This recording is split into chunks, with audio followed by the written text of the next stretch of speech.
Voilà, merci beaucoup. Alors, comme vous le savez, aujourd'hui, nous avons un invité très spécial qui va faire une communication excellente, qui va partager avec nous des astuces et aussi, euh, je profite de l'opportunité en même temps pour vous présenter la plateforme qui nous regroupe ici. Il s'agit du Coin des leaders. C'est une initiative créée par des leaders pour renforcer nos capacités en matière de leadership, en matière de développement personnel, en matière de finance, voire même pourquoi pas l'anglais pour ceux qui sont intéressés à renforcer leurs compétences en anglais. Je suis David Ekbo, comme vous l'avez vu sur l'affiche qui a circulé. Aujourd'hui, je co-anime avec mon ami David de Carvalho cette conférence. Et pour ce qui est de David, je l'ai rencontré ici au Canada. Par ailleurs, c'est mon conseiller financier personnel, celui qui m'aide à fructifier mon argent. Pour ceux qui sont intéressés à poser des questions un peu plus tard, il est un conseiller financier dans une grande firme ici au Canada. Et j'ai eu l'honneur de le rencontrer. On a partagé d'excellents moments. C'est un grand frère à moi et un ami aussi. Donc, je suis très content de l'avoir aujourd'hui.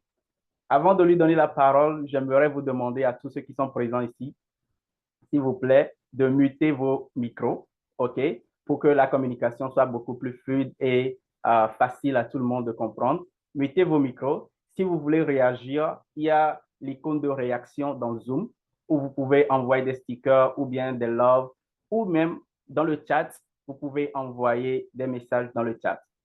Donc, à la fin de la communication, nous aurons quelques minutes de questions-réponses où David se fera l'honneur de répondre à vos inquiétudes de façon personnalisée. Je sais que le thème de la gestion du temps est quelque chose qui nous intéresse beaucoup plus et surtout quand nous voulons devenir de meilleurs leaders, on sait très bien comment il faut être productif dans le peu de temps qu'on nous donne. Et c'est toutes ces choses-là que nous aurons l'opportunité de décortiquer aujourd'hui dans cette conférence. Donc, sans plus tarder, permettez-moi d'accueillir David Di Cavallo pour sa communication. David, you have the floor. Wow, merci beaucoup, David. Vous m'entendez? De mon côté, oui. Super, excellent. Merci, David, pour cet honneur, pour l'occasion de pouvoir parler sur le coin des leaders.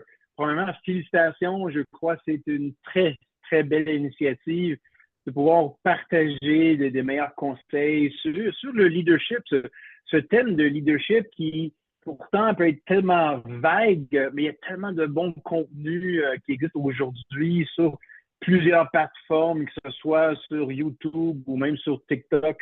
Il y a beaucoup de leaders à travers le monde qui aiment partager maintenant des petits conseils, des astuces. Avant de commencer, les amis, je vous encourage, c'est possible pour vous d'allumer vos caméras. Je vous garantis que vous allez avoir une meilleure interaction avec moi, avec David. Merci Armand, c'est gentil, merci. Et parce que je ne sais pas pour vous, mais une chose pour moi, quand j'ai ma caméra allumée, on dirait que je porte plus attention. Je suis concentré, c'est comme si quelqu'un me parlait à l'autre bout d'une table. Alors pour moi, j'aime allumer ma caméra. Et alors, si c'est possible pour vous, je l'encourage de le faire. Merci Pierrot, c'est vraiment, vraiment gentil. Alors, comme David a mentionné, on s'est rencontrés il y a à peu près 3-4 ans ici au Canada, en fait ici à Montréal. Je parlais un petit peu de moi, mon histoire. Et on a commencé comme ça. Il a commencé mon client. Et par la suite, c'est devenu un très, très bon ami. David Ekpo, c'est une très, très bonne personne aussi. J'apprends aussi beaucoup de lui. Il m'en parle aussi beaucoup du Togo. Alors, est-ce qu'on a des Togolais sur l'appel? J'imagine que oui. Pas mal. Sinon, sur du Togo, des Congolais et des Camerounais aussi. Alors, c'est sûr qu'ici, au Québec, on a beaucoup d'immigrants en ce moment qui parviennent de partout dans le monde, surtout de l'Afrique aussi. Alors, j'aime aussi apprendre de vous, apprendre aussi des autres parties et d'autres coins du monde. Et ça fera un plaisir de vous partager un petit peu mes astuces, mes clés de succès par rapport à la gestion du temps. Et la gestion du temps, ça peut être quelque chose de très complexe. Ça peut être quelque chose qu'on aimerait maîtriser. Oh, c'est correct avec le son? On dirait que je m'entends en double. Oui. OK, parfait. Alors, ça me ferait un plaisir de pouvoir vous partager, mais c'est plus sur les choses qui m'ont aidé à grandir en tant que leader, en tant qu'entrepreneur, en tant que parent aussi. Si on a des gens qui ont des enfants sur l'appel, en fait, est-ce qu'il y en a qui ont des enfants? Vous pouvez écrire sur le chat, oui, si vous avez des enfants, le nombre d'enfants que vous avez. Parce que jusqu'en tant que parent, gérer le temps qu'on veut passer avec les enfants, s'ils ont des activités à l'école, oui, Pierrot, tu as eu des enfants, on s'entend qu'il faut bien gérer notre temps, qu'on a des enfants ou qu'on soit employé, qu'on soit à l'école. Il faut s'entendre que tout le monde a 24 heures dans une journée. La façon, c'est vraiment comment est-ce qu'on peut le gérer personnellement pour réussir dans la vie. Alors, je vais juste partager mon écran. Je vais parler un petit peu de moi, mon histoire, un petit peu. Est-ce que vous pouvez voir mon écran? David, est-ce que tu vois mon écran, mon PowerPoint? Ça vient. Oui, maintenant c'est Ça s'en correct. vient? OK, excellent. Parfait. Parfait. Alors, comme j'ai mentionné, moi, je suis né à Montréal. Alors, j'ai grandi à Montréal. Montréal, c'est une des plus grandes villes au Québec. Québec, c'est une province au Canada. Mais mes parents sont immigrants. Alors, mon père est immigré ici du Portugal, ma mère est italienne. Alors, mes parents m'ont vraiment donné le savoir de c'est quoi de travailler, l'éthique de travail, d'arriver dans un pays où on ne comprend pas la langue. On n'a pas vraiment non plus beaucoup de famille. Alors, ils m'ont appris vraiment c'était quoi l'éthique de travail quand on doit travailler pour supporter une famille. Et cet éthique de travail, mais je l'ai appris, je l'ai enseigné aussi à mes enfants. Alors, je suis marié, ma conjointe Darlene, que vous pouvez voir sur la photo. Nous avons deux enfants, Lucas qui a 21 ans maintenant et Maya qui en a 18 ans. On est vraiment, vraiment fiers de nos deux enfants. En fait, Maya, en ce moment, est en Europe. Elle fait son premier voyage sans ses parents. Elle est là avec la famille. Elle est à Paris en ce moment. Alors, c'est une des meilleures choses qu'on peut souhaiter de nos enfants, c'est pour découvrir le monde par eux-mêmes, de faire des erreurs, mais surtout d'apprendre les différentes cultures. Anciennement, j'étais ingénieur informatique. J'étais ingénieur informatique chez UPS. UPS, c'est une compagnie de transport, une des plus grandes compagnies de transport et de logistique au monde. J'étais ingénieur pendant 22 ans. Alors, j'avais commencé à l'âge de 20 ans et j'ai arrêté à peu près à 42 ans. Pour moi, j'aimais mon travail, j'aimais de faire ce que je faisais, mais après mes 40 ans, j'ai réalisé que je voulais autre chose. Je trouvais que ma vie stagnait un petit peu, que j'apprenais plus grand-chose. Mon salaire stagnait aussi. Et pour moi, je trouvais que j'étais encore jeune, j'avais encore 20 ans avant, mettons, ma retraite. Alors, je voulais voir c'était quoi le monde de devenir entrepreneur, le monde d'entrepreneuriat. Alors, j'ai pu commencer à faire ça. Alors, depuis 5 ans, je suis entrepreneur. J'ai ma firme dans les domaines des finances. Une de mes missions, c'est de pouvoir aider les gens à comprendre mieux les finances par rapport à leurs épargnes, par rapport à leurs dettes aussi. Je ne sais pas si vous savez, mais en Amérique du Nord, il y a beaucoup de familles qui sont endettées. Ils ont de la misère à payer leurs dépenses, ils ont beaucoup de dettes, beaucoup de cartes de crédit. Alors, il y a un gros travail qu'on doit faire en ce moment pour éduquer les gens. Entre-temps, comme hobby, j'ai joué au soccer quand j'étais jeune, au foot. Je pense qu'on dit le football à l'extérieur de l'Amérique du Nord. J'ai joué, j'ai entraîné, j'étais arbitre aussi pendant de nombreuses années. Je parlais justement avec David plus tôt de suivre l'Euro. Je sais qu'il y a des championnats en ce moment avec l'Euro et en Amérique du Nord, on a la Copa América aussi. Dans 2 ans, on a la Coupe du Monde qui sera justement au Canada aussi pour la première fois en 2026. Alors, je ne sais pas s'il y a des amateurs de foot sur la piste, sûrement qu'il y en a. Je sais qu'en Afrique, le foot est très, très populaire. Moi, évidemment, parti pris, mon joueur préféré était Cristiano Ronaldo. Je sais qu'il est rendu proche de la retraite, mais c'est un joueur qui m'a inspiré pendant de nombreuses années. Malheureusement que le Portugal est éliminé, mais quand même, je demande quand même un très, très, très bon joueur. Super. Alors, j'aimerais que vous preniez ça en note. Parce que quand on parle du temps, Le temps, c'est un bien, hein? C'est un bien très, très, très précieux. On n'a pas de contrôle sur le temps, mais si on peut la maîtriser, si on peut savoir comment est-ce qu'on peut l'utiliser en notre faveur pour avoir des meilleurs résultats, c'est là vraiment la clé. Et ça m'a pris des années à pouvoir comprendre cet aspect-là. Et même aujourd'hui, je suis loin d'être parfait avec la gestion de mon temps. Il y a certaines disciplines aussi qu'on devrait avoir besoin pour gérer son temps. Et j'espère pouvoir partager quelques astuces qui ont marché pour moi et que j'enseigne mes associés aussi. Parce qu'avec la firme, je suis en train aussi de former et de développer plusieurs autres associés pour les aider aussi à développer une entreprise. Une des choses que j'entends souvent par rapport à la maîtrise de notre temps, c'est que j'ai jamais le temps. On dirait qu'on n'a jamais assez de temps pour faire, que ce soit de mieux manger, on n'a jamais de temps pour s'entraîner, pour passer du temps avec les enfants, de développer une entreprise. Si je comprends bien, je sais qu'il y a certains d'entre vous, peut-être vous avez des entreprises, vous êtes entrepreneurs à temps partiel, et des fois, on a beaucoup d'excuses par rapport au manque de temps. Et en fait, c'est pas que le manque de temps, c'est un problème, c'est en fait la façon dont on l'utilise. Et je vais donner quelques exemples. Alors, premier exemple, et une chose pour moi, en fait, un des problèmes que j'avais, c'est que quand j'avais des tâches à compléter, j'attendais tout le temps que j'avais 1 heure au complet pour compléter cette tâche.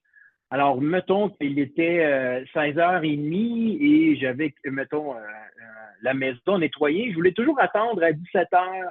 Je voulais tout le temps que ce soit parfait, que j'avais 1 heure au complet pour faire certaines tâches, certaines activités, plutôt que de juste de prendre des petits blocs de temps, des petits 10 minutes ici ou 15 minutes par là pour compléter les tâches que j'avais à faire. Alors, on dirait qu'aussi dans un monde où on a beaucoup d'appels conférences, je ne sais pas si vous avez beaucoup de réunions avec vos employés ou avec vos employeurs, les réunions, surtout en Amérique du Nord, sont cédulées toujours à l'heure. Alors, à 13h ou à 14h. Alors, on dirait qu'on veut prendre tout l'heure au complet pour compléter notre réunion et ensuite passer à l'étape prochaine ou à la prochaine étape. Et j'ai commencé à réaliser que si j'avais juste 10-15 minutes ici et là, et on a tout le temps 10-15 minutes durant nos tâches pour nous aider à faire avancer les choses. Ça, c'est une des clés qui m'a vraiment, vraiment aidé à pouvoir gérer mieux mon temps. Deuxième chose, et je vais en parler parce que c'est un gros problème dans le monde en ce moment, c'est un gros problème pour moi aussi.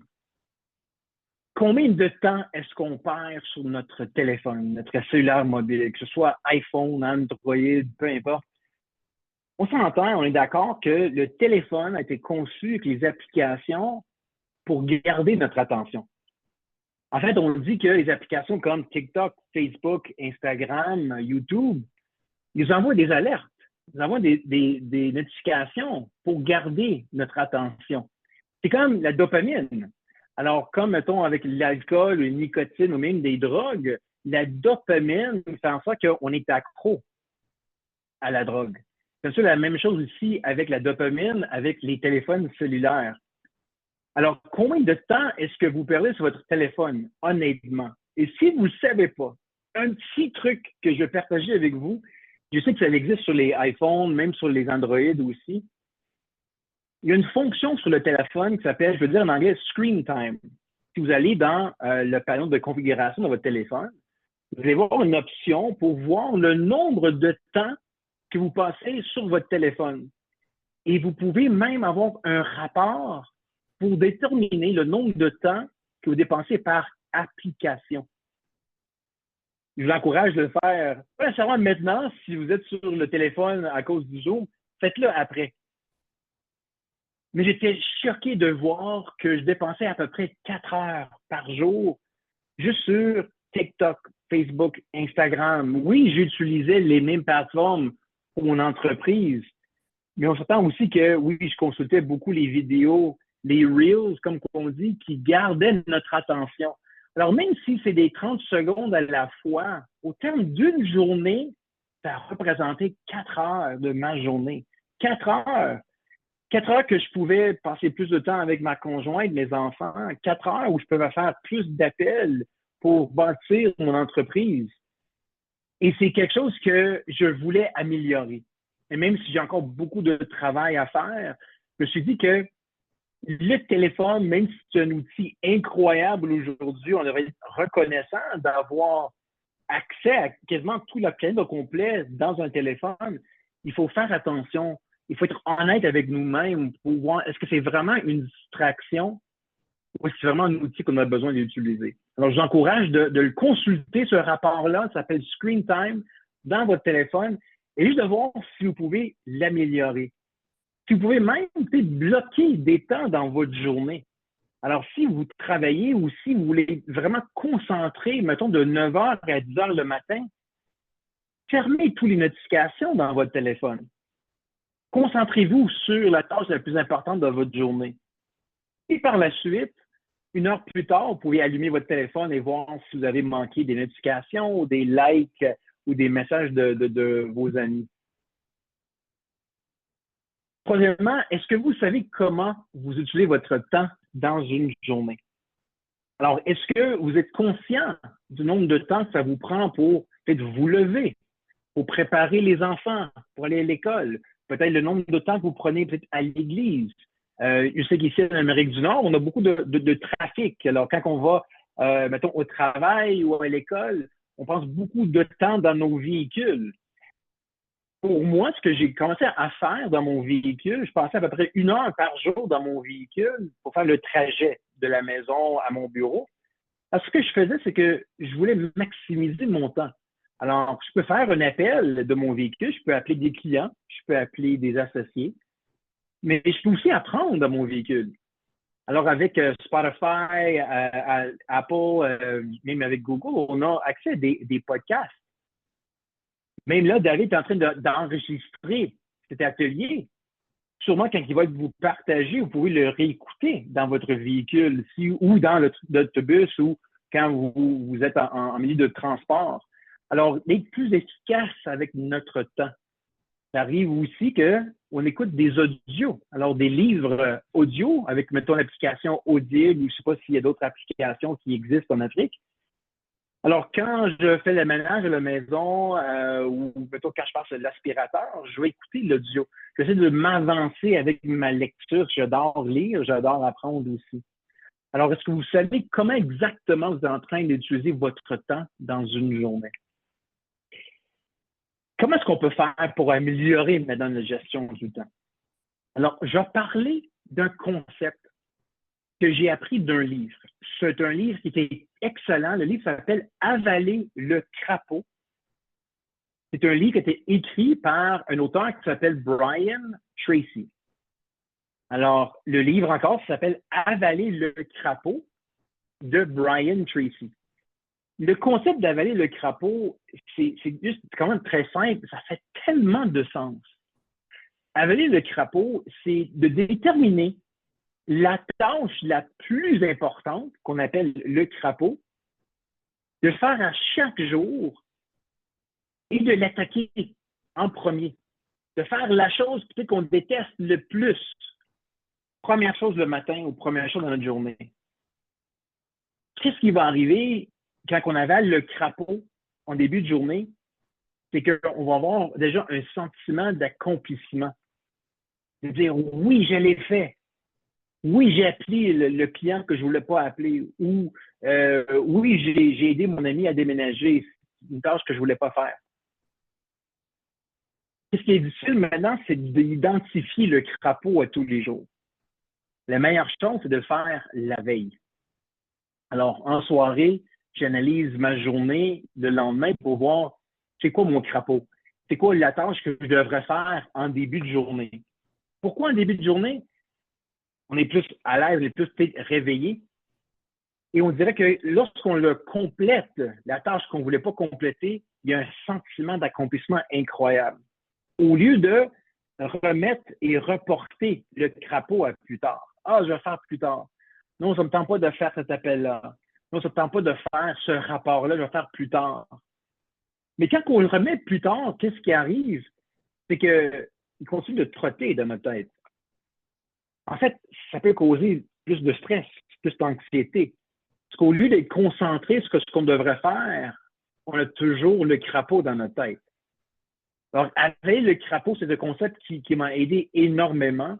Et c'est juste de déterminer pour le lendemain, qu'est-ce qu'on a à faire durant notre journée.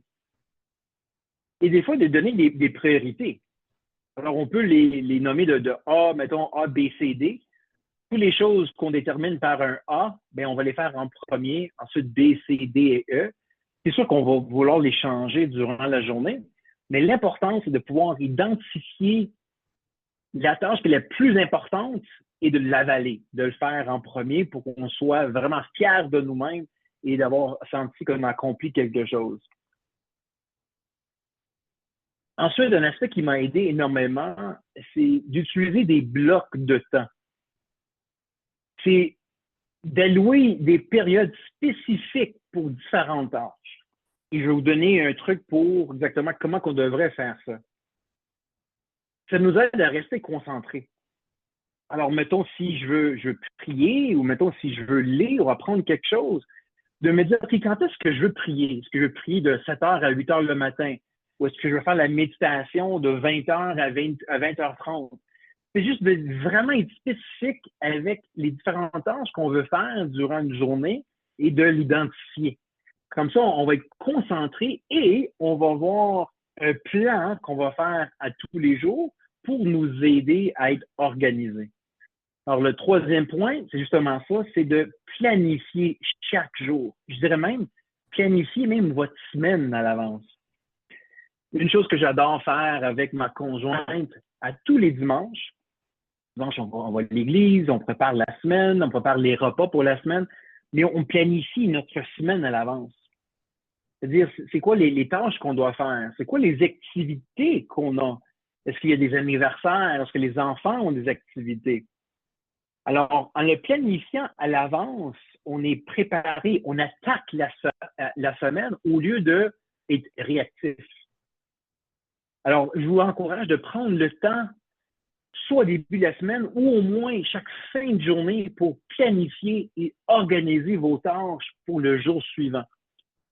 Comme ça, quand vous allez vous réveiller le lendemain, vous allez savoir exactement ce que vous devez faire. Que ce soit les tâches ménagères, que ce soit faire de l'épicerie, que ce soit peut-être un rendez-vous chez un médecin. Au moins, vous savez à l'avance, comme ça, vous pouvez bien structurer et bien planifier votre journée. En termes de génie en informatique, j'adorais les ordinateurs. Et un des concepts que j'adorais, c'est le fait que les ordinateurs pouvaient faire plusieurs choses en même temps.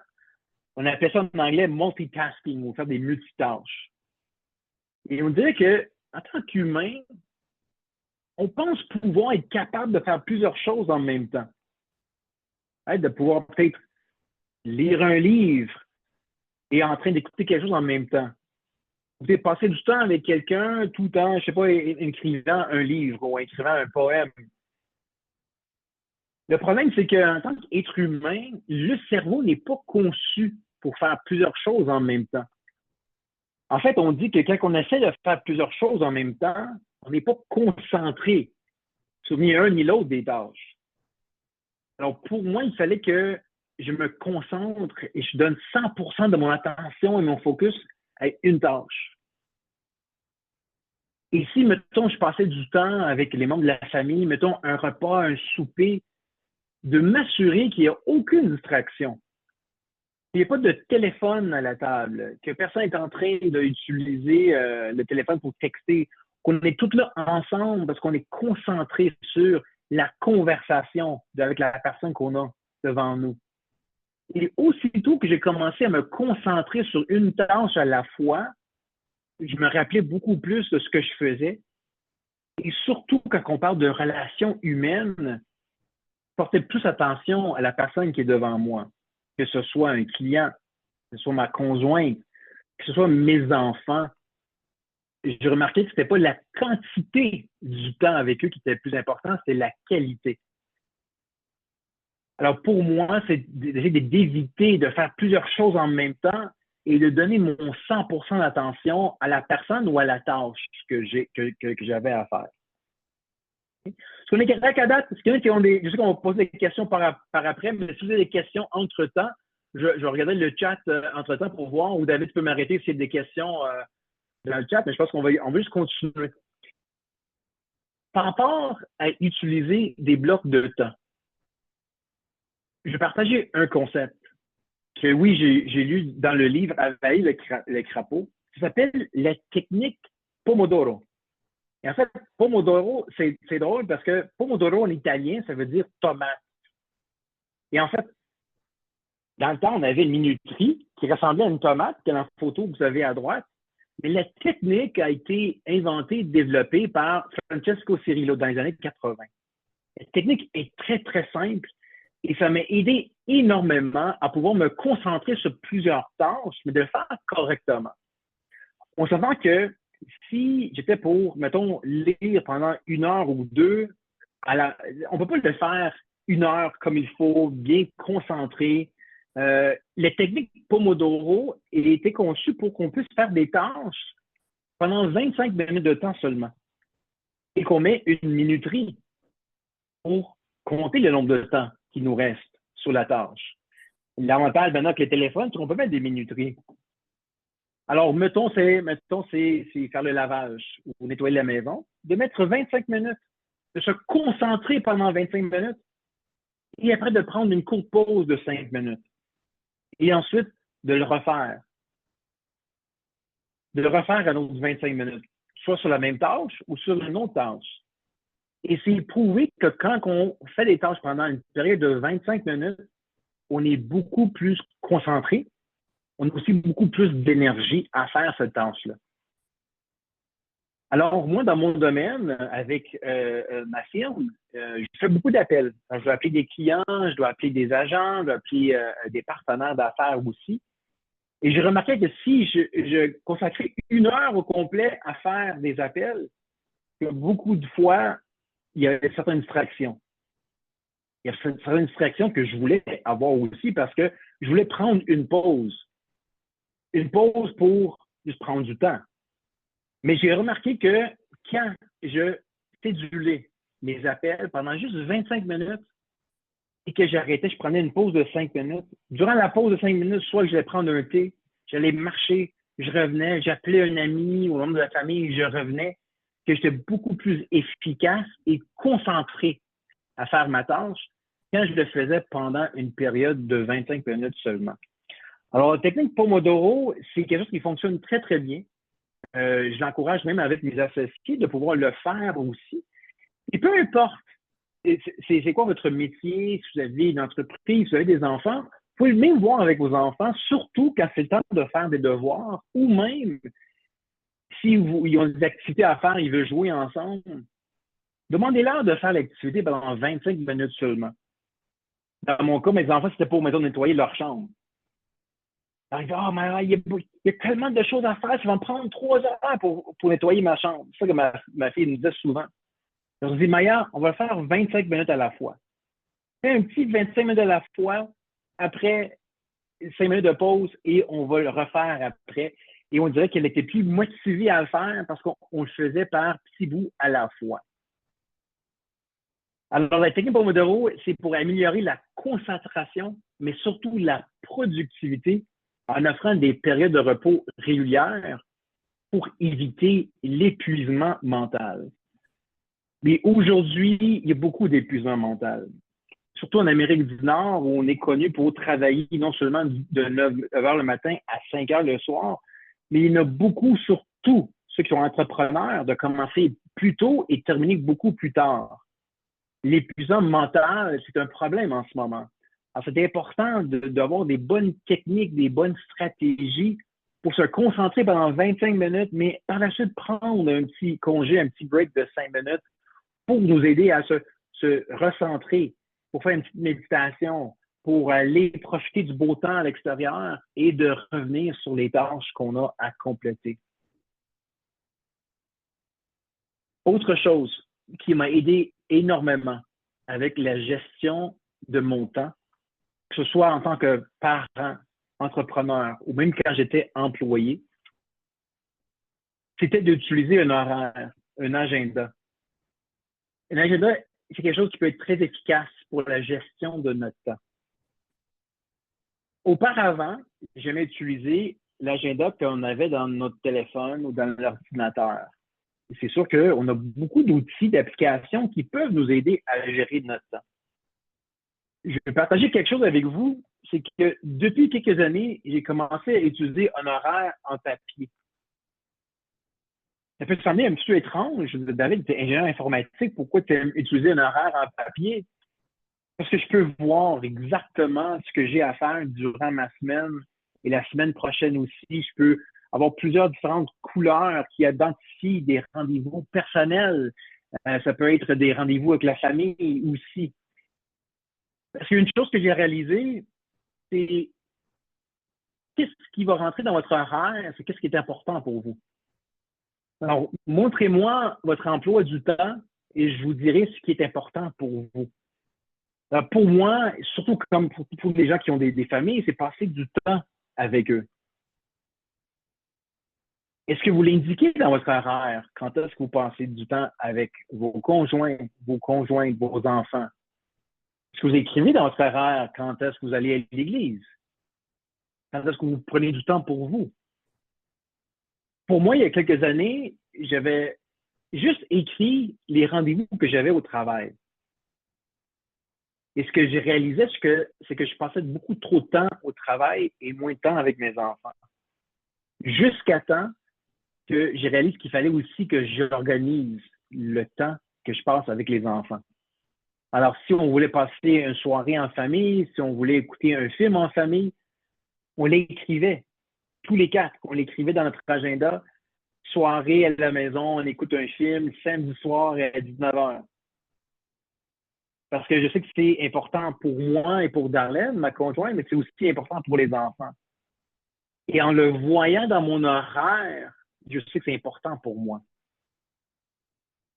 Alors, je vous encourage, si vous n'étiez pas d'agenda, au strict minimum, utilisez l'agenda que vous avez sur votre téléphone. Mais si vous avez la possibilité d'utiliser un agenda papier, vous allez voir la différence parce que vous pouvez vraiment visualiser une semaine, 2 semaines, 3 semaines à l'avance. Qu'est-ce que vous avez à planifier? C'est quoi les anniversaires que vous avez? C'est quoi les factures que vous devez payer? Alors, dans mon cas, en fait, j'utilise les deux. Alors, ce que j'ai dans mon téléphone, j'ai aussi en format papier. Le téléphone, l'avantage, c'est qu'on peut mettre des alertes. On peut mettre des notifications pour sonner, pour vibrer, pour nous rappeler 15 minutes à l'avance, comme quoi on a un rendez-vous, comme quoi on doit appeler un client, si on a un atelier un dimanche soir. Alors, ça, c'est l'avantage de le faire. Et voici l'avantage d'avoir un horaire.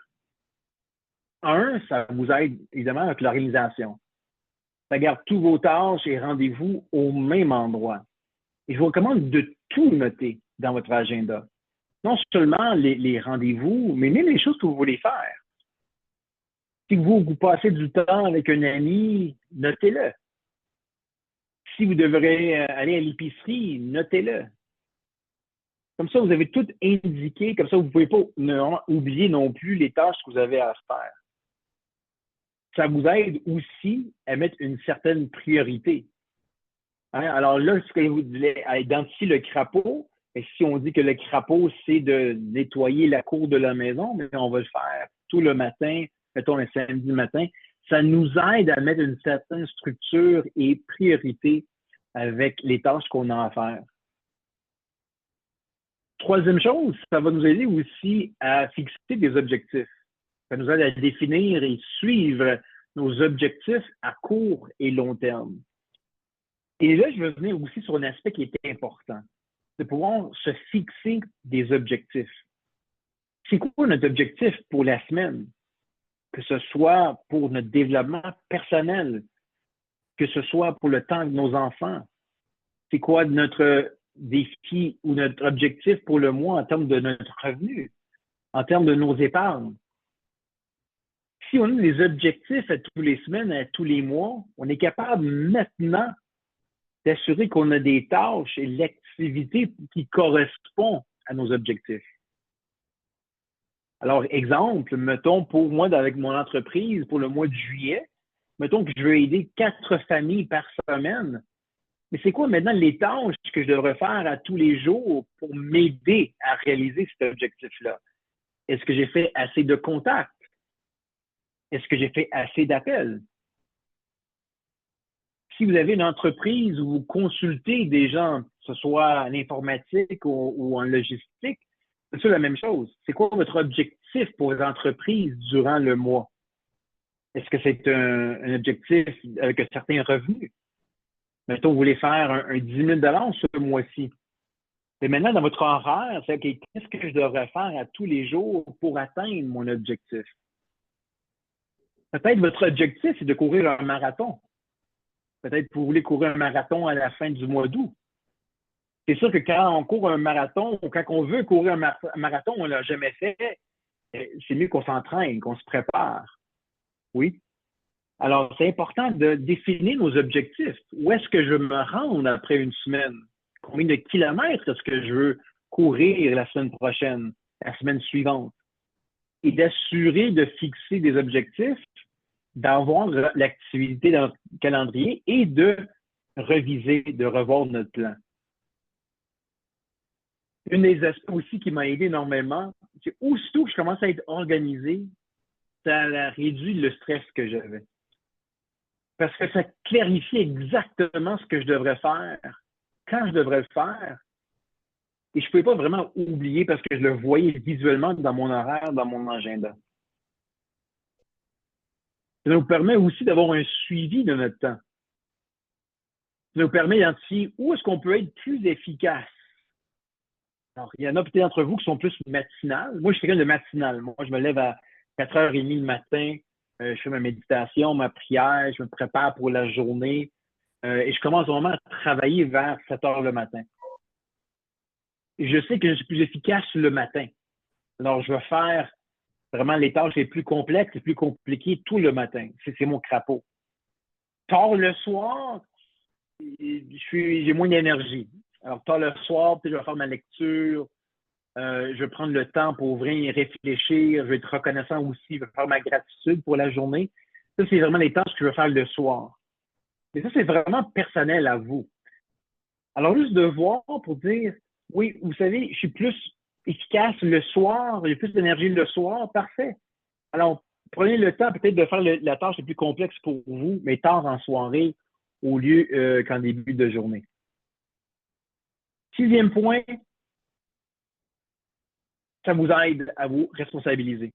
Ça augmente la probabilité de terminer les tâches. Quand on écrit dans votre horaire, quand vous le savez que vous avez une tâche que vous devez compléter à 14h ou à 14h30, vous savez que vous devrez le compléter. Et je vous dis quelque chose, quand vous allez noter à côté comme quoi c'est complété, vous allez mettre un petit crochet, encore, ça vous donne le sentiment d'accomplissement, d'une fierté pour dire oui, toutes les tâches que j'avais à faire aujourd'hui, je les ai complétées. Mais quand on n'a pas d'horaire, quand on ne voit pas ce qu'on a durant la journée, c'est très difficile d'être responsable pour des choses qu'on pensait être obligé de faire, mais qu'on a simplement oublié. Ça nous aide aussi à être plus productifs. Alors, ça augmente la productivité en organisant et priorisant nos tâches. Alors, encore une fois, on revient sur les priorités. Et quand on est capable d'organiser notre journée à l'avance, ça nous aide de voir pour dire, ah oui, OK, ça ne marchera pas demain, j'ai moins de temps pour faire les tâches. Est-ce que je peux, mettons, appeler ce client-là? Est-ce que je peux le faire le soir, le jour? Est-ce que je peux le mettre pour le lendemain? Alors, ça nous aide à être plus productifs et plus efficaces avec notre temps. Mais aussi plus flexible. Ça nous aide à ajuster et de reprogrammer les tâches aux besoins. C'est sûr que peu importe comment on peut être organisé dans une journée, des choses vont arriver. Hein, il y a des urgences. Si quelqu'un nous envoie un client, ils ont besoin de notre aide. Un membre de la famille va nous appeler. Un de nos enfants peut-être vont tomber malades et on devrait aller les chercher à l'école. Si on est organisé, ça nous permet de dire, ah, OK, je dois aller chercher ma fille à l'école. elle est malade en ce moment. Alors, le rendez-vous client, où est-ce que je pourrais le déplacer? Alors, quand on est organisé, ça nous aide à être plus flexible aussi lorsque les choses vont moins bien. L'avantage, c'est que on peut toujours s'améliorer. Alors, je suis loin d'être parfait avec ma gestion du temps. Il y a encore beaucoup d'améliorations, surtout avec la discipline à faire les tâches que je vous mentionne en ce moment. Mais ce que j'adore avec ça, c'est qu'il y a toujours une façon de s'améliorer. Il y a toujours des livres qu'on peut lire. Il y a des ateliers qu'on peut assister pour apprendre comment mieux gérer notre temps. Alors, si on a des difficultés à le faire, c'est correct, on peut toujours le refaire le lendemain ou la semaine suivante. Il y a toujours des techniques qui peut-être sont mieux pour nous et qui sont moins bien pour d'autres. Alors, ce que j'encourage, c'est de voir qu'est-ce qui fonctionne pour vous. Qu'est-ce que vous aimez faire? Mais c'est surtout important d'être discipliné. Discipliné avec les tâches pour que vous puissiez avoir vraiment une structure bien organisée pour vous aider à réaliser les rêves que vous voulez pour vous et votre famille aussi. Un aspect aussi qui est très important avec un agenda, c'est que ça agit comme aide-mémoire. Ça nous assure de ne pas oublier les tâches importantes. Non seulement les tâches à venir, mais aussi les tâches qu'on a déjà complétées. Si on veut savoir, est-ce que j'ai payé cette facture? On a juste regardé notre horaire pour dire oui, je l'ai payé lundi passé. Est-ce que j'ai fait un rendez-vous avec ce client-là? Je ne me rappelle pas. Mais si on l'a bien noté dans notre horaire, on peut retourner dans le temps pour confirmer ou valider que oui, on a bel et bien rencontré ce client. Alors, ça aide beaucoup comme aide-mémoire. Et finalement, le 10e point, qui nous aide à avoir cet équilibre entre la vie et le travail. Ça favorise un meilleur équilibre entre le travail et la vie personnelle.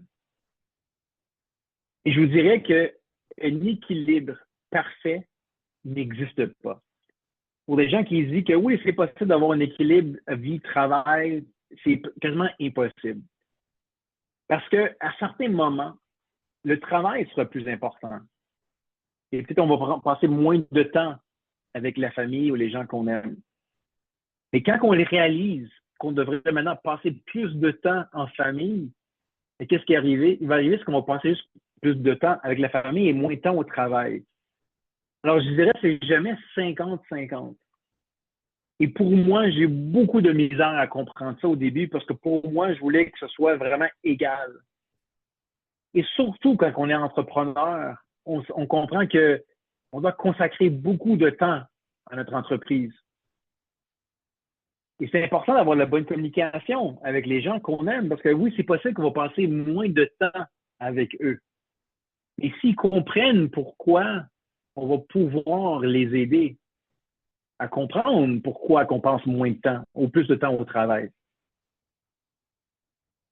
Et je vais terminer là-dessus par rapport à l'équilibre. Que la clé de l'équilibre entre vie professionnelle et vie personnelle est de ne pas créer une compétition entre les deux, mais de trouver une harmonie. Et encore une fois, si vous voulez passer du temps avec les gens que vous aimez, de prendre le temps dans votre horaire, de trouver et fixer un moment. Montrez-moi que c'est une priorité pour vous et pour votre famille en le fixant dans votre horaire. Et ça va arriver qu'à certaines occasions, le travail va le remporter. Ou peut-être c'est votre santé. Si vous aimez vous entraîner, vous pratiquer, courir un marathon, peut-être que vous allez passer plus de temps avec votre développement personnel ou avec votre santé personnelle qu'avec votre travail. Et dans un mois, peut-être ça va être le contraire. Ce qui est important, c'est de regarder, de juger où vous passez votre temps et de faire des ajustements. Mais un équilibre entre la vie professionnelle et la vie personnelle est quasiment impossible d'atteindre. Et les plus grands leaders, les entrepreneurs de ce monde le comprennent ça aussi. Alors, j'espère que ces clés par rapport, les clés de succès par rapport à la gestion du temps peuvent vous aider. Que vous êtes employé en ce moment, que vous êtes aux études, que vous êtes un parent, une maman, un papa qui juste essaye d'avoir une meilleure gestion de son temps, j'espère que ça pourrait peut-être vous aider, vous encourager à peut-être mieux gérer votre temps. Car je vous rappelle le titre de livre que je vous ai recommandé, il s'appelle Avaler le crapaud de Brian Tracy. Il est tout simple comme livre, il est très, très facile à lire, mais ça m'a aidé énormément à mieux gérer mon temps. Et que ce soit vos intérêts. Je sais que c'est pas tout le monde ici qui est entrepreneur ou qui veut être entrepreneur, mais je remarque qu'en ce moment, vous êtes 42 personnes qui sont ici dans le coin des leaders parce que vous voulez apprendre quelque chose de nouveau. Alors, premièrement, félicitations à tout le monde. Donnez-vous une belle main d'applaudissements parce que vous voulez apprendre quelque chose de nouveau. Et ça que j'adore de la vie aujourd'hui, c'est qu'on peut apprendre. Moi, je suis ici à Montréal, la plupart d'entre vous en Afrique, qui ont été en train d'apprendre ensemble. Si on recule les années 80-90, pour avoir des ateliers de ce genre, ça coûtait de l'argent. C'était très, très cher. On n'avait pas YouTube dans le temps. Il fallait qu'on achète des DVD ou des cassettes vidéo pour apprendre davantage. Alors, félicitations d'être là aujourd'hui et en espérant que quelques de ces astuces pourront vous aider à avoir une meilleure vie, non seulement pour vous, mais pour votre famille aussi. Alors, merci à tout le monde. Soyez bénis. Je pense qu'on a une période de questions-réponses, David. Exactement. Merci, merci beaucoup, David, pour cette communication. On peut écrire merci dans le chat, s'il vous plaît. Est-ce que vous pouvez écrire merci dans le chat? C'est très, très, très important d'exprimer notre gratitude lorsqu'on a l'opportunité d'avoir quelqu'un comme David pour venir partager avec nous. Nous sommes au moment des questions-réponses maintenant. Nous allons vous donner l'opportunité. Moi-même, j'ai reçu personnellement des questions en inbox avant même le début de la conférence et on va pouvoir les poser maintenant pour que David puisse nous répondre. Donc, si vous avez des questions, on va aller avec des tours de rôle. Vous allez lever la main, OK? Il y a une option sur Zoom qui vous permet de lever la main, qui va me permettre de vous identifier afin de vous donner la parole. Donc, on va prendre des questions par série. Et si vous avez des questions, vous pouvez lever la main. Même si ce n'est pas une question et que vous voulez exprimer, ceux qui sont en train d'écrire, ce serait bien d'ouvrir votre micro et de prendre la parole pour parler. N'oubliez pas qu'on a déjà fait une conférence sur la prise de parole en public. Ceux qui ont toujours peur, c'est l'opportunité. Pourquoi pas de s'essayer? 2 secondes, 30 secondes de communication, de quelque chose à partager peut vraiment vous aider. Alors, Edem Guidi, est-ce que tu peux ouvrir ton micro et poser la question pour que David puisse te répondre?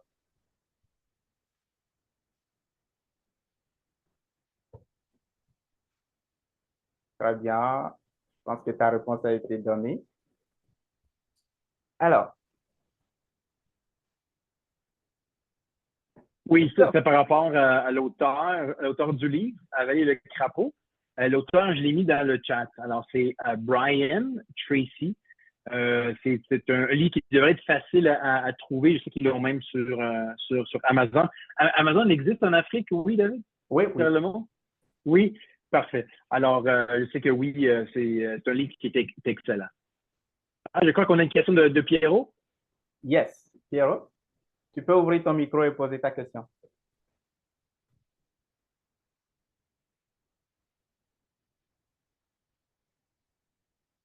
Pierrot, on ne t'entend pas? Voilà, Vous m'entendez là-bas? c'est cool. Ok, merci. Enfin, je suivais sur une petite radio Bluetooth. Il fallait couper pour que vous puissiez m'écouter. Ce que j'ai fait, donc je m'excuse pour les petits désagréments. J'appelle à partir de la RDC, la République démocratique du Congo, dans la province du Kasaï central, ville de Kananga. C'est vraiment le Congo, le vrai Congo, le Congo profond. Voilà. En fait, par rapport à la gestion des temps, j'étais en train de... J'ai suivi vraiment avec intérêt tout ce que les présentateurs nous a expliqué. C'est vraiment magnifique.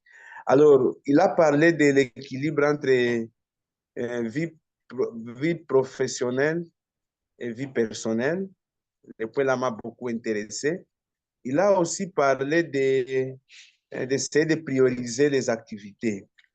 Alors, moi, je vis dans un pays qui se recherche encore, un pays en guerre, et je suis tenté à concentrer toutes mes activités, euh, toutes mes tâches, je peux dire, vers ce qui va m'amener l'argent.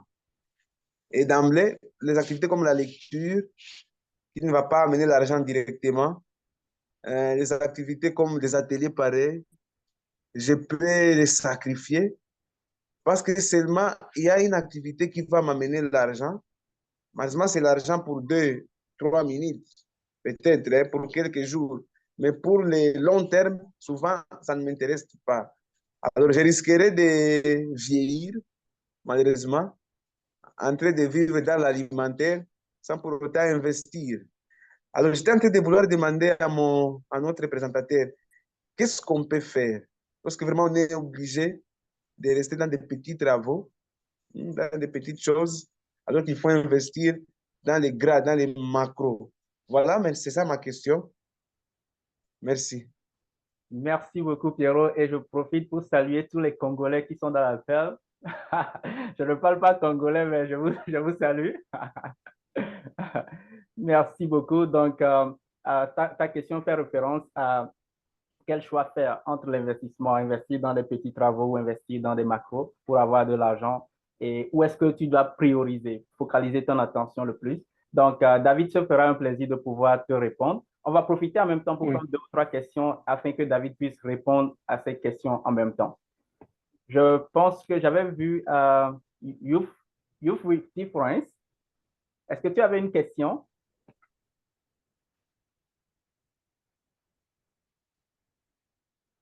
J'avais vu Youth with Difference écrire quelque chose. Est-ce qu'il est là? Alors, je peux répondre à la question de Pierrot. Alors, génial, tu peux y aller. Pierrot, oui, merci pour ta question et ta question est très, très pertinente parce que oui, c'est sûr que la situation peut être très, très différente et complexe dans certains pays, dans certaines villes. Mais il ne demeure que faire de l'argent est important pour tout le monde. C'est sûr que si je ne concentre pas mes efforts à faire de l'argent pour ma famille, mais ma famille n'aura rien à manger, on n'aura pas de toit, une maison pour vivre. Alors, c'est sûr que avec le temps, quand j'ai commencé mon entreprise ou même quand j'avais des dettes avant, les priorités étaient de même de faire de l'argent. Alors maintenant, les tâches qu'on devrait se concentrer sont moins personnelles. Alors oui, je voulais jouer au foot, je voulais écouter les parties à la maison, mais c'était moins une priorité parce que ma priorité, c'était de vivre, faire vivre ma famille comme il faut. Alors oui, certaines fois, il voulait revoir pour dire, mais c'est quoi l'activité qui sera le plus rentable? Est-ce que ce sera de sortir, mettons, avec la famille au restaurant? Ça va dépendre. Ou c'est de trouver un emploi à temps partiel. En Amérique du Nord, Uber est très, très populaire. Ou est-ce que c'était juste de faire Uber, faire plus d'argent pour s'assurer que j'avais assez d'argent à la fin du mois? Alors, c'est sûr qu'on a toutes des priorités différentes, on a toutes des situations différentes en ce moment. Mais à la fin de la journée, oui, on doit vivre, on doit protéger les gens qu'on aime. Et c'est sûr que ça, c'est devrait être la priorité numéro 1. Alors oui, que si on parle de prendre du temps personnel, d'aller faire des massages, de faire la lecture personnelle, dans mon opinion, tout ce qui peut rapporter de l'argent devrait être une priorité. Et ensuite, lorsqu'on sera dans une meilleure situation financière, là, on pourrait peut-être rebalancer et restructurer l'horaire autrement. Alors, est-ce que ça pourrait aider, Pierrot? J'espère que oui. Oui, c'est magnifique. Très, très bien, merci. Okay. Merci beaucoup. On va prendre la question de Edmé et ensuite Youf va poser la question. Au lieu de l'écrire, il faut plutôt ouvrir ton micro et poser la question. C'est une participation et c'est très apprécié. D'accord? Donc, Edmé, tu peux parler maintenant. OK. J'espère que vous m'entendez. Parfaitement. Bonsoir. Oui. Oh, OK, Bonsoir. super. Et merci, David, d'abord au coach David Epo et à David Carvello pour sa brillante communication. Et moi, je suis du Bénin et je suis dans le social, mais je me reconvertis petit à petit dans l'entrepreneuriat féminin et puis sur le plan économique pour pouvoir assurer ma retraite. Et j'ai très bien suivi l'intervention de David Carvello et il parlait au début de la gestion du temps par rapport au temps que nous passons sur nos téléphones. Parfois, nous, dans le cadre du marketing de ma cave, je suis obligé de passer assez de temps sur mes pages, essayer de publier mes, mes nouveaux articles, tout ce que je reçois comme nouveau vin. Et ça prend du temps. Ça prend énormément de temps qu'il faut même des fois rechercher carrément je ne sais pas, un web manager ou quelqu'un qui puisse nous aider à le faire parce que dans le même temps, il faut que je sois dans mon boulot, dans mon centre où j'accueille des enfants en situation difficile pour répondre aux exigences et des sollicitations sur le plan et professionnel. Donc, ça veut dire que moi, je fais un peu deux choses. Je suis en matinée là-bas et puis je suis en soirée dans la cave. Et dans le même temps, il faut répondre aux obligations familiales. Alors, des fois, je peux me lever très tôt le matin pour voir si je peux faire quelque chose dans ce cadre-là. Et après, je rejoins encore en télétravail ou en présentiel le bureau. Vous avez parlé du screen time. Je voudrais bien l'explorer et voir combien de temps je passe pour faire pour mettre en visibilité mes nouveaux articles et combien de temps aussi je passe lorsque je vais travailler en télétravail. Et puis, il n'y a pas d'urgence au bureau. Et là, en collaboration avec mes collègues, je travaille en ligne. Donc, pour évaluer réellement tout le temps que nous passons. Mais dans le même temps, nous avions encore un temps que nous passons ailleurs pour notre développement personnel, pour recevoir et également pour lire un soir au moins une page dans un livre. Tout ça contribue au travail de développement personnel, gestion de temps que nous pouvons accorder dans notre vie. Et vous nous expliquez un peu là où on peut trouver le screen time et essayer de revoir comment on peut gérer ce temps que nous passons pratiquement chez nous en Afrique de l'Ouest, ça fait 6 heures. 6 heures, moi je suis d'une lève tôt et couche tard. Et donc, ça veut dire qu'il faut pouvoir vraiment gérer le temps pour ne pas être très fatigué. Là, je suis en vacances, mais ça ne m'empêche pas toujours de travailler et puis de faire ce que je peux toujours pour renforcer mes capacités. Merci à toi, David. Merci à tous ceux qui ont participé. Et on apprend toujours, on ne finit pas d'apprendre. À très bientôt. Merci. Merci Oui. beaucoup. Permets-moi de saluer tous les Béninois qui sont dans la salle. Oui. Wow, Edmé, vraiment une très belle perspective. Merci pour ce commentaire, cette question. Et oui, c'est vrai qu'aujourd'hui, surtout avec le marketing, les réseaux sociaux, on utilise ces applications-là pour nous aider à faire le marketing, pour promouvoir nos services. Et dans mon cas aussi, j'en fais aussi pas mal avec l'entreprise. Et j'ai remarqué que c'était pas nécessairement nécessaire de le faire durant toute la journée. Alors, ce que j'ai décidé de faire, c'est de concentrer le marketing à quelques heures spécifiquement durant ma journée ou durant ma semaine. Alors, techniquement, moi, durant la journée, mettons de 9 h à 5 h, c'est le temps avec mes clients. Alors, je ne voulais pas de distraction avec mon téléphone. Alors, si j'étais pour préparer des posts ou des vidéos, des capsules pour mon entreprise, je voulais le faire le soir. Des fois, après que les enfants soient couchés, je consacrais quelques heures, je répondais à mes courriels, je répondais à mes textos et je faisais quelques capsules, mettons, pour la publicité. Et ce qui m'a aidé aussi, je sais que c'est différent pour beaucoup de gens, je planifie au moins une fois par mois, mettons un dimanche, début de mois, pour préparer toutes les capsules que je voulais et les planifier sur mon Facebook ou sur mon Instagram aussi.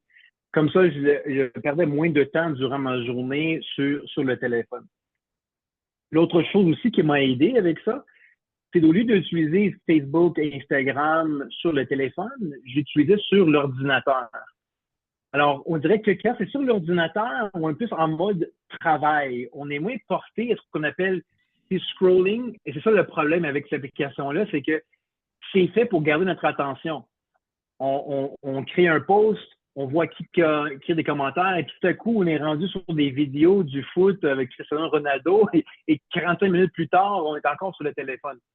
Alors, j'ai remarqué que en utilisant les mêmes plateformes, mais sur l'ordinateur, j'étais moins porté à rester sur l'application et j'avais juste à envoyer mon message que je voulais envoyer et je fermais la connexion ou je désactivais le furteur, le browser. Alors, c'est des petits concepts qui m'ont aidé, en espérant que ça peut aider aussi. Esmé, merci pour la question. David, je crois qu'on a d'autres questions, hein? Oui, on a la question de Raymond et puis la question de Youf. J'ai demandé à Youf de pouvoir poser la question à vive voix. C'est une question très intéressante. Est-ce que Youf, with difference, peut ouvrir son micro? Je pense qu'il n'est pas à côté de son téléphone. Sinon, David, je peux lire la question. Alors, la question de Youth with Difference, c'est comment de passer plus de temps avec la famille si notre travail nous oblige de quitter tôt et revenir un peu plus tard. Oui, évidemment, ça, c'est un très, très bon point. Surtout si, mettons, on a un travail, comme ici au Québec, quand on travaille dans la santé, on peut avoir un horaire très, très chargé. Alors, des fois, on peut travailler à 4 heures le matin et on travaille du 12-16 heures et on rentre très, très tard. Alors, comment passer du temps avec la famille quand on a un horaire chargé? Première chose, je ne sais pas si vous avez des enfants ou peu importe. Si vous avez des enfants, peu importe l'âge, c'est juste important d'expliquer, de communiquer avec l'enfant ou que les enfants l'horaire qu'on a. Dire, regarde, cette semaine, papa de travailler tard, mais je vous promets que vendredi, on va sortir, on va aller au parc ensemble. Lorsque la semaine sera terminée, on va aller jouer, on va aller chez un ami, peu importe. Comme ça, les enfants, ils ont hâte à la fin de semaine ou ils ont hâte à l'événement. Et pour le parent aussi, ils savent qu'ils vont tout faire durant leur semaine pour travailler et ensuite passer du temps avec la famille.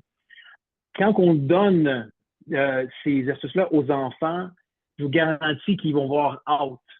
Et pour le parent aussi, ils vont moins se sentir coupables de passer moins de temps avec les enfants. La réalité, c'est qu'on ne peut pas nécessairement choisir notre horaire tout le temps, surtout si l'employeur nous oblige de travailler les heures qu'on doit travailler. C'est important de le communiquer aux enfants, de dire, regarde, maman, papa, on va rentrer tard ce soir, je suis désolé, mais je vous promets qu'à la fin de la semaine, la fin du mois, si tu fais tous les tâches que je t'ai demandé de faire, on va sortir ensemble, tu vas recevoir une récompense, on va aller jouer au parc. Et ça peut premièrement avoir de meilleure qualité avec notre famille, mais deuxièmement, ils vont voir hâte pour que vous puissiez finir de travailler ou finir votre semaine pour passer du temps avec eux autres. Il y a plusieurs trucs et astuces, mais c'est quelque chose qui a aidé pour moi, surtout quand j'ai commencé mon entreprise, avoir vraiment des horaires chargés. Je veux dire à mes enfants, regarde, j'ai un mois extrêmement occupé avec des clients, mais je peux vous assurer et garantir que si on atteint notre objectif ce mois-ci, on va sortir au restaurant, on va sortir au parc, on va faire un événement. Et peu importe si on l'a réussi ou pas, c'est sûr que je passais quand même le temps avec les enfants, avec la famille aussi. Alors, j'espère que ça pourrait aider Youth avec ce balance entre famille et le travail qui peut être assez complexe, mais en espérant que cette astuce-là pourrait vous aider. Génial. Merci beaucoup, David. On va profiter prendre la question de Raymond rapidement. Alors, Raymond, tu peux poser ta question. Et je pense qu'Edmé aussi elle voulait rebondir par rapport à la réponse. Donc, après Raymond, Edmé pourra parler. Bon. Bonsoir la famille. J'espère que vous m'écoutez. Oui, on t'entend.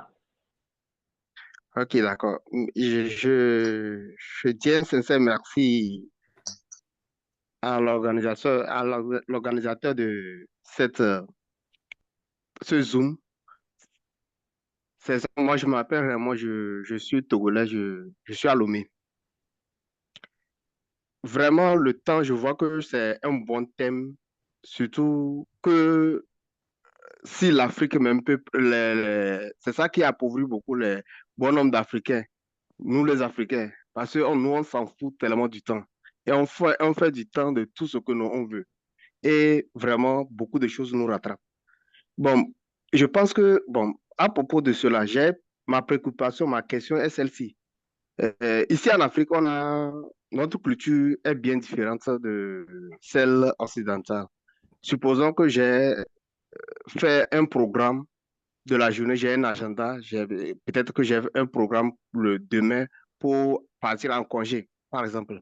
Mais ici en Afrique, il s'est fait que peut-être, bon, tu peux et le lendemain, bon, je continue l'exemple, bon exemple, le lendemain, je suis sorti. En même temps, je vois l'oncle, soit le cousin débarquer en même temps chez moi, qu'il est venu, il vient du village.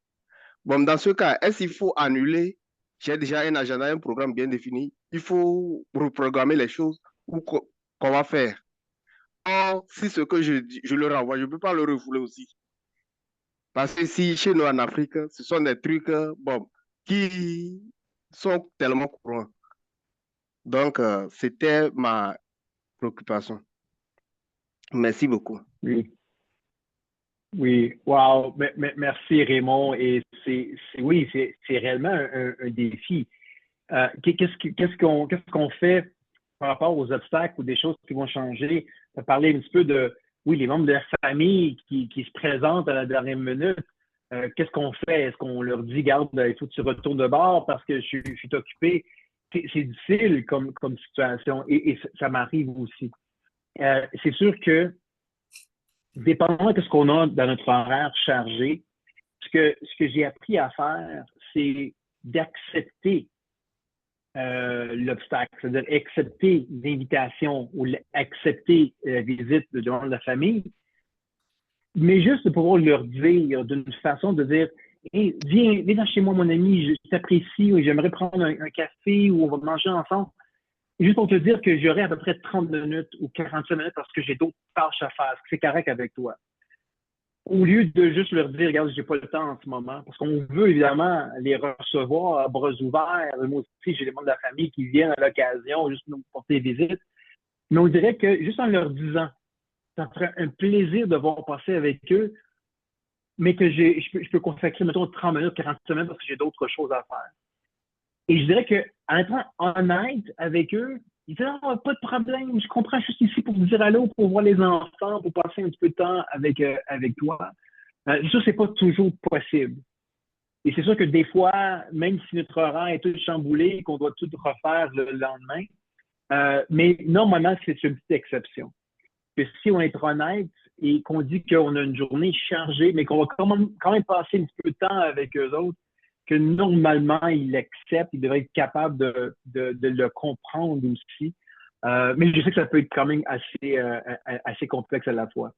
Alors, la même chose que je peux conseiller, Raymond, c'est justement ça, juste être ouvert d'esprit, d'être honnête aussi, et de dire, ah, j'ai une horaire pas mal chargée, rentre mon ami, on est ici pour parler, on va écouter la partie de foot ensemble, mais juste que j'ai quelque chose très importante que je dois faire. Est-ce qu'on peut soit réciduler ou est-ce que c'est correct si on parle juste 30 minutes ensemble? Mais je sais que c'est pas toujours évident. Moi aussi, j'ai discuté cet aspect-là, mais très, très bon point, Raymond. Merci pour ça. Merci, David. Je profite pour poser deux questions que j'ai reçues sur WhatsApp. La première question, c'est comment rester motivé et positif sur le long terme. Donc, je prends la décision que je veux passer 1 heure de temps seulement sur mon téléphone. Une semaine, j'arrive, mais après, non, je n'arrive plus. Donc, sur le long terme, comment rester positif?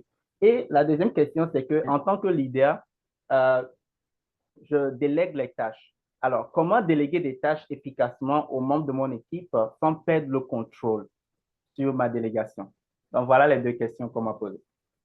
Oui, très, très bon point, David. Et en fait, la première question, je vais la jumeler un petit peu avec la question de Pierrot, qui parlait un petit peu de découragement, de paresse aussi. Alors, oui, c'est bien de pouvoir peut-être avoir un horaire, un calendrier, soit un papier, un agenda, mais comment est-ce qu'on reste motivé sur le court terme ou le long terme? Et je dirais que la motivation, en fait, c'est pas la motivation le problème, c'est la discipline. Parce que être motivé, ça vient naturellement. Si on est motivé à faire quelque chose, c'est facile. Qu'est-ce qui est difficile, c'est quand ça ne nous tente plus de faire la tâche. C'est là maintenant la discipline et notre pourquoi est très important. Alors, le concept de pourquoi vous faites quelque chose, pourquoi vous travaillez, pourquoi vous avez une entreprise, pourquoi vous allez à l'école.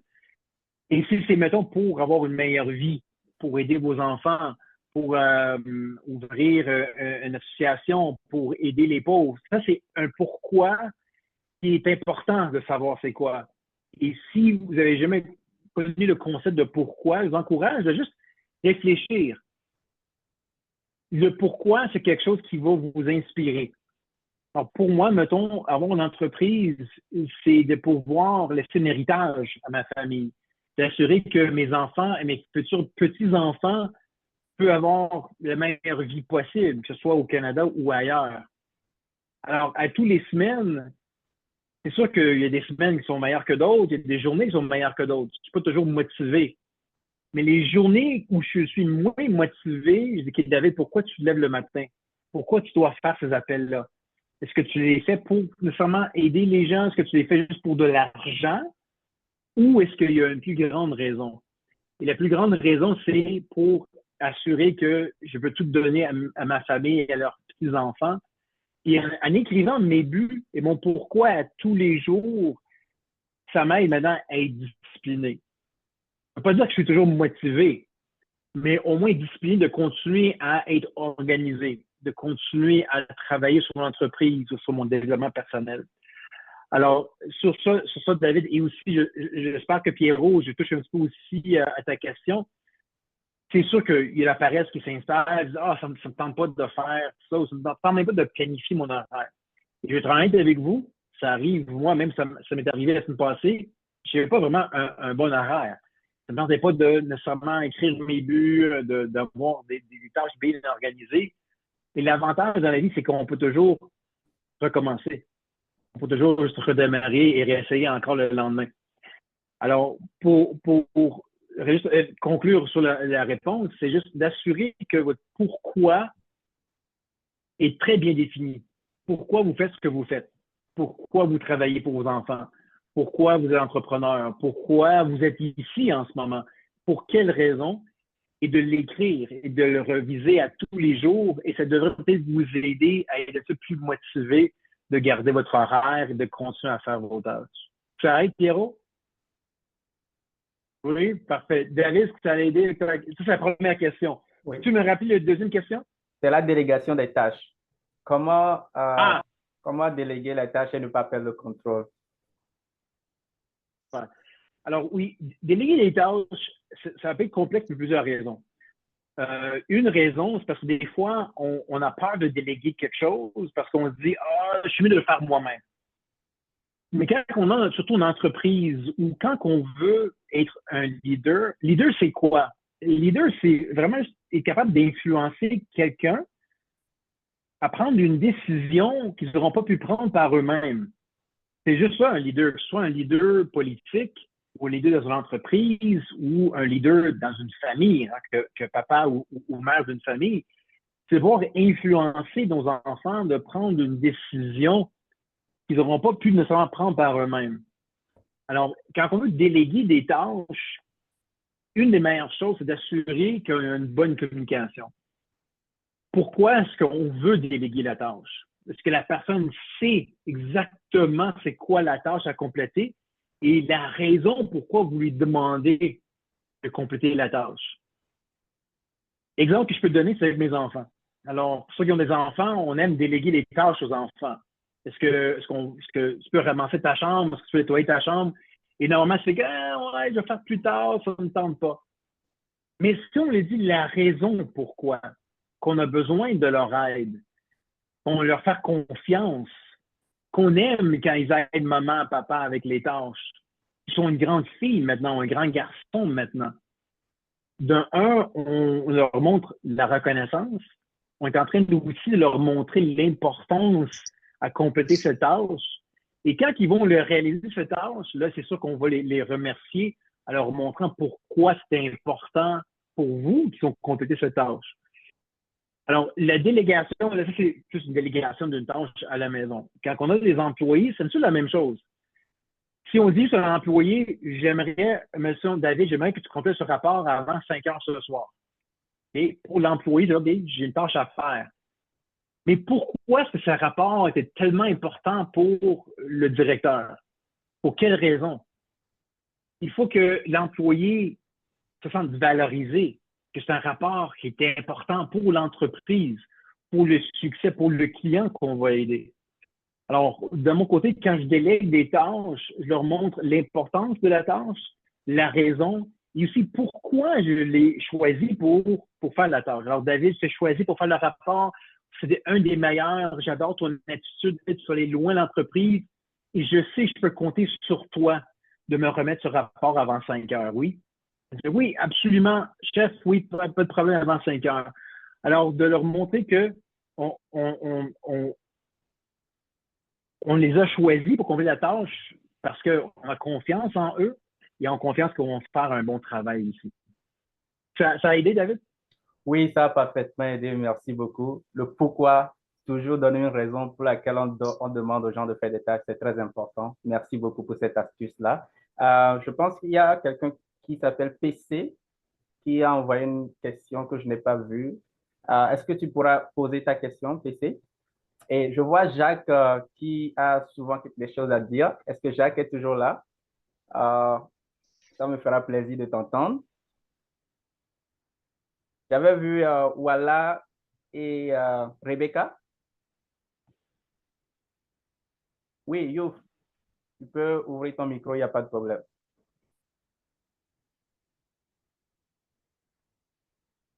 Merci beaucoup. Merci à M. David Ekpo et M. David Car, Car, Carvelo.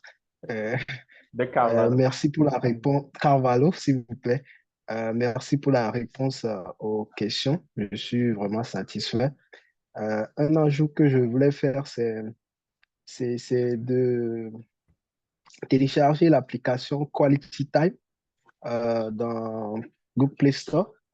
Ça m'aide beaucoup dans mes tâches au travail. Moi, mon défi, c'est la gestion de mon travail avec la famille. Je n'ai pas vraiment du temps pour la famille.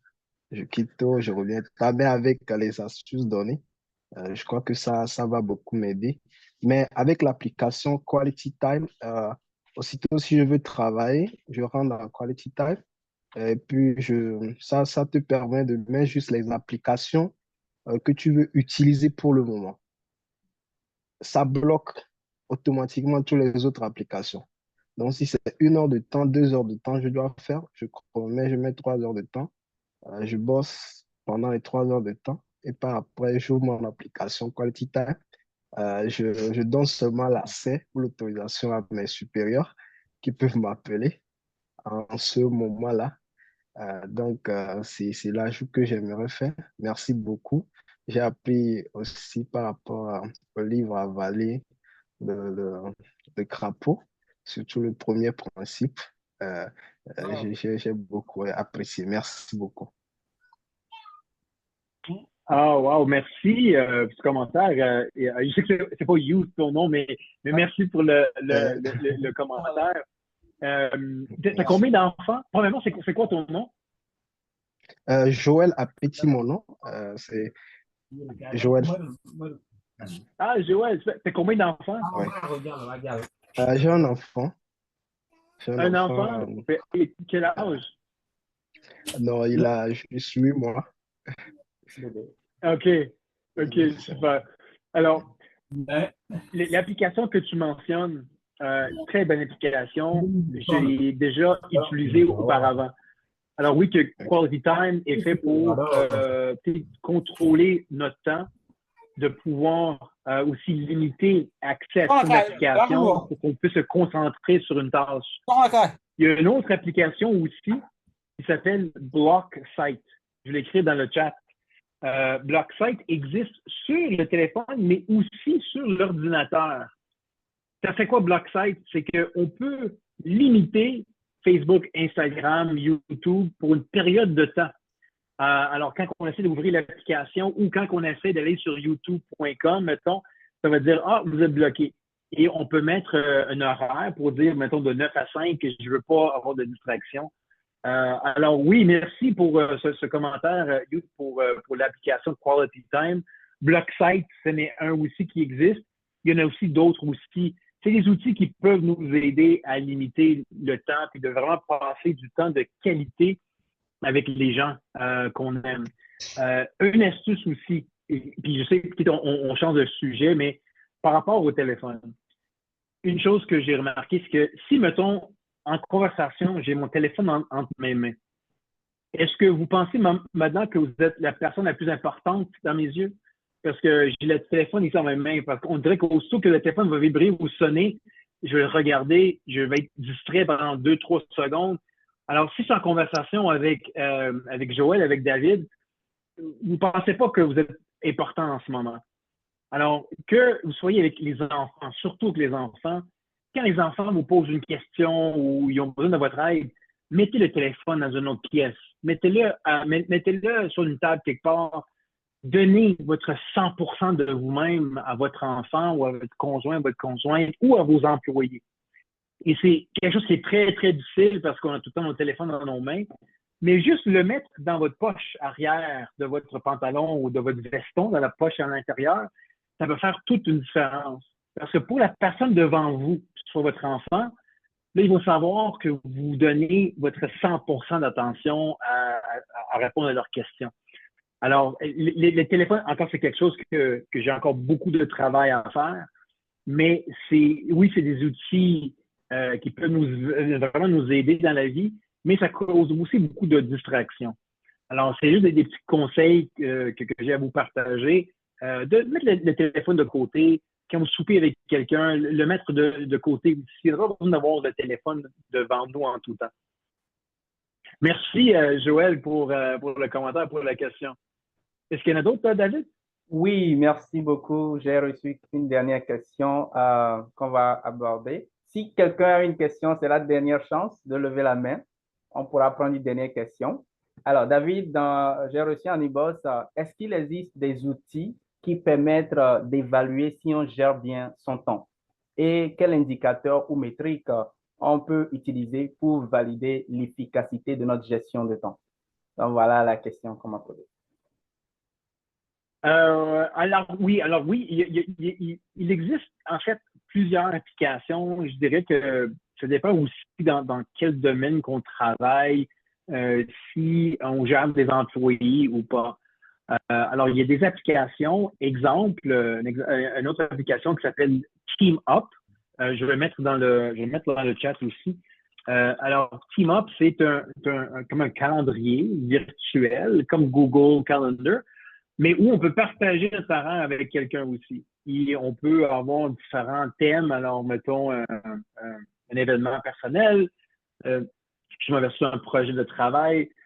Et ça nous donne des rapports aussi pour calculer le nombre de temps qu'on a passé sur certaines tâches, certains projets. Il y a plusieurs, en fait, outils ou applications. Je vous demanderais que si vous pouvez écrire à David plus précisément le domaine que vous travaillez ou qu'est-ce que vous aimeriez avoir plus d'aide, je pourrais faire des recherches parce que surtout quand j'étais gestionnaire de projet, on utilisait beaucoup TeamUp. Il y avait aussi Microsoft Teams aussi qu'on utilisait pour gérer notre temps en termes de groupe, en termes de projet, pour s'assurer que tout le monde complétait les tâches qu'ils avaient à faire. Il y a aussi des applications pour la famille aussi, la gestion de temps entre familles. Il y a une application qui vient en tête qui s'appelle Picnic. Je vais l'écrire encore dans le chat. Picnic comme un pique-nique quand on va manger dans un parc, mettons, avec la famille. Ça nous permet de contrôler un horaire calendrier avec les autres membres de la famille. Alors, c'est quelque chose que j'utilise avec ma conjointe. Alors, mettons, moi, j'avais un rendez-vous au médecin. Elle pouvait voir que j'avais un rendez-vous au médecin. Si elle voulait que j'allais chercher les enfants à l'école, elle m'a signé une tâche et moi, je le voyais. Alors, c'est quelque chose, il y a d'autres applications aussi, pour pouvoir gérer notre temps maintenant quand on est plusieurs. personnes, surtout à la famille. Alors oui, il y a plusieurs applications, mais j'espère que j'ai répondu à la question. Sinon, si vous pouvez écrire à David en privé, et je vais essayer de faire des recherches pour trouver les applications que vous recherchez. D'accord, merci beaucoup. Je pense que la personne va me spécifier son domaine pour que je puisse te le balancer pour plus d'explications. Chers amis, je suis très content qu'on ait pu partager ces 1h30 ensemble. On a parlé de la gestion du temps, comment devenir maître de son temps. Ici, il y a un langage que tout le monde connaît, time is money. Le temps, c'est de l'argent. Et la seule ressource que nous avons tous de manière égale, c'est le temps. Tout le monde a 24 heures. Et la manière dont vous gérez votre temps aujourd'hui va déterminer les résultats que vous allez avoir demain. Celui qui passe son temps à être oisif, à ne rien faire aujourd'hui, demain, il va payer les conséquences plus tard. Et celui qui passe aussi son temps aujourd'hui à étudier, à bosser, à faire de son mieux pour devenir la meilleure version de lui-même, demain aura aussi le résultat escompté. Est-ce que vous voyez? Donc, je tiens à vous encourager, tout le monde, vous tous qui avez été présents aujourd'hui à cet atelier, de mettre en pratique ce qu'on a partagé. Et si vous avez des zones d'ombre, n'hésitez pas à rentrer en communication avec nous. Pour celui qui a demandé par rapport à l'enregistrement, oui, le Zoom est enregistré. Nous allons monter plus tard et puis poster sur nos pages Facebook et YouTube. Fait que si vous n'êtes pas abonné, je profite pour vous demander aussi de vous abonner. Je vais vous envoyer le lien en inbox ou dans le groupe WhatsApp qui va vous permettre de vous abonner en attendant que la vidéo soit disponible en ligne. Merci beaucoup, David. Encore une fois, merci pour ton temps, merci pour le partage. Je suis extrêmement joyeux et j'exprime ma gratitude par rapport à ça parce que à chaque fois que j'ai l'opportunité de t'écouter, en tant que formateur, tu es mon formateur, ne l'oublie pas. Et merci parce que j'apprends énormément de toi aussi. Merci à tout le monde. Je vous souhaite d'avoir une excellente nuit pour tous ceux qui nous ont suivis depuis la RDC, le Bénin, la France, le Canada, le Togo. Merci beaucoup. Et je vous dis à samedi pour une prochaine conférence. Vous aurez les détails un peu plus tard. Par rapport aux finances, bon, on va avoir un atelier sur les finances un peu plus tard. Là, le temps nous est imparti. Donc, je vous dis merci beaucoup et bonne nuit chez vous. Au revoir.